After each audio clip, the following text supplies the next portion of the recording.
Hello friends, आप सबका स्वागत है यूनिक डिस्कवरी यूट्यूब चैनल में। फ्रेंड्स, क्या हो अगर एक चांद के आकार का एस्ट्रॉयड धरती से टकरा जाए। सुनने में तो ये ज़्यादा खौफनाक नहीं लगता है, लेकिन उस समय का मंजर हम कल्पना भी नहीं कर सकते, उससे भी कई गुना ज़्यादा खौफनाक होगा। फ्रेंड्स, अगर एक एस्ट्रॉयड का साइज छोटा हो तो वो शायद ज़्यादा तबाही ना करे, वो उसकी तबाही कुछ एरिया या एक दो देशों में ही हो।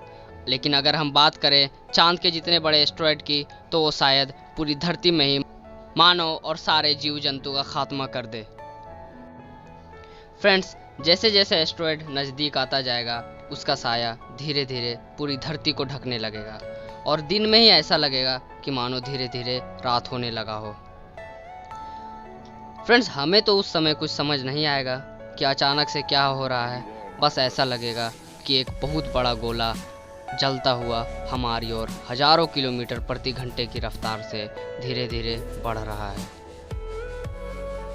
फ्रेंड्स, जब तक हमें ये समझ आएगा कि एक बहुत ही बड़ा एस्ट्रॉयड है, तब तक शायद बहुत ही देर हो चुकी होगी और उस समय तक सारे जीव जंतु और मानव का जीवन पूरी तरह से खतरे में होगा। फ्रेंड्स, जैसे ही एस्ट्रॉयड धरती से नज़दीक आता जाएगा, ग्रेविटेशनल फोर्स के कारण उसकी स्पीड बहुत ही ज़्यादा होगी। जैसे एस्ट्रॉयड धरती से टकराएगा, पूरी धरती को मानो हिला के रख देगा और ऐसा लगेगा मानो एक बहुत ही तेज भूकंप आया हो। उस एस्ट्रॉयड में बहुत ही ज़्यादा एनर्जी होगी और टकराते ही सारी एनर्जी हीट और लाइट के फॉर्म में रिलीज हो जाएगी। जब वो टकराएगा तो बहुत ही तेज चमक दिखाई देगी। उतनी एनर्जी के साथ पृथ्वी से एस्ट्रॉयड जब टकराएगा, टकराते ही उसके टुकड़े टुकड़े हो जाएंगे और उसके बड़े बड़े चट्टान जैसे टुकड़े पूरी धरती और आसमान को घेर लेंगे और उसके बड़े बड़े लावा जैसे गर्म टुकड़े धीरे धीरे चारों ओर बरसात की तरह गिरना चालू हो जाएंगे। ऐसा लगेगा कि मानो पूरी धरती पे आग की वर्षा हो रही हो। चारों तरफ सिर्फ आग ही आग होगा। उस समय तक पूरी धरती जल चुकी होगी, पूरी धरती का नाश हो चुका होगा।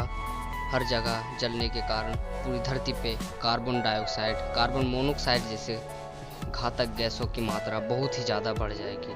उस समय तक सारे जीव जंतु जलकर मर चुके होंगे और जो जीव जंतु जलकर नहीं मरे हों, वो चारों तरफ के वायुमंडल के घातक गैसों के कारण मर जाएंगे।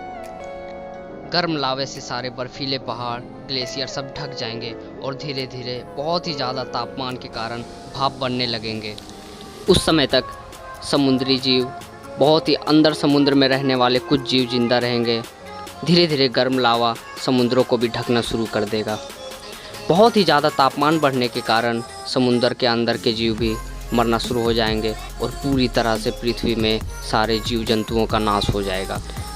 एस्ट्रॉयड के लावे और समुद्र के पानी दोनों रिएक्ट करेंगे और बहुत ही घातक तरह तरह के बहुत ही घातक रसायनों का उत्पादन होना शुरू हो जाएगा। उस समय तक पूरी धरती जल रही होगी। धरती पे हर एक चीज़ जलकर राख हो चुका होगा। पूरी धरती जलने के कारण तरह तरह के वायुमंडल में हानिकारक गैस जैसे carbon dioxide, carbon monoxide, sulphur dioxide जैसे गैसों की मात्रा बहुत ही ज़्यादा बढ़ चुकी होगी। पूरी धरती मानो हमारे धरती के कोर की तरह हो चुका होगा। पूरी धरती पे सिर्फ आग ही आग फैला हुआ होगा। अंतरिक्ष से धरती मानो एक आग का गोला लग रही होगी। पूरी धरती एक सूर्य की तरह गर्म हो चुका होगा। गर्मी इतनी ज़्यादा होगी कि मानो यहाँ एक सेकंड भी जीवित रहना यहाँ नामुमकिन सा होगा। हर तरफ सिर्फ आग ही आग होगा।